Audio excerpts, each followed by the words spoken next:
Everyone wants a World Cup of hockey. We're joined by Sara Civian, and this is Instant Analysis brought to you by Tylenol Rapid Release Gel Caps. Rapid Release for Rapid Release. Sara Civian, Bleacher Report and a Too Many Men pod, thanks so much for doing this. Well, we saw the success that the World Baseball Classic is coming off of.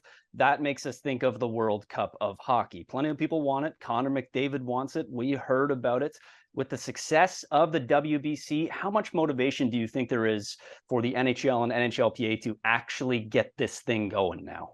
Well, you see, they postponed it even longer. So I think that's the main crux of the issue, right? I think the NHL and owners and everybody in that aspect have to be more incentivized for it to happen, for it to actually happen. And you wonder what may happen with the CBA. But I do think there's interest among players. Of course, I mean, if Connor McDavid's saying he wants to play against the best of the best, and he is the best of the best, I think we should listen to him.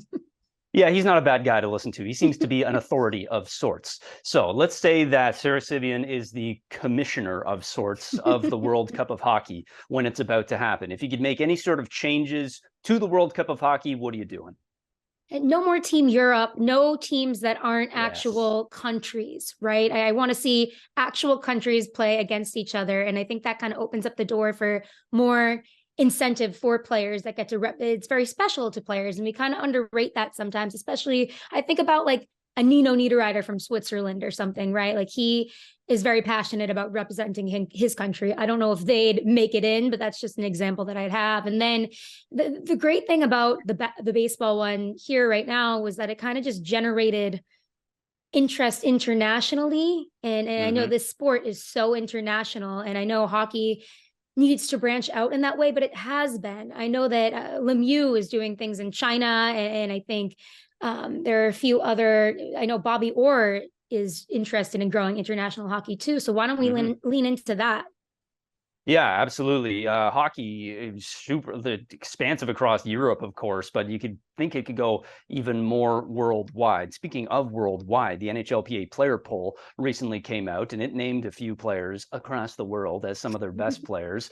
For instance, who do you want on your team in a must-win, winner-take-all game? Connor McDavid took home a hefty amount of that vote. What goalie do you want on your team in a one-game winner-take-all? Andrei Vasilevsky took home that prize. Anything for you stand out in the NHLPA player poll?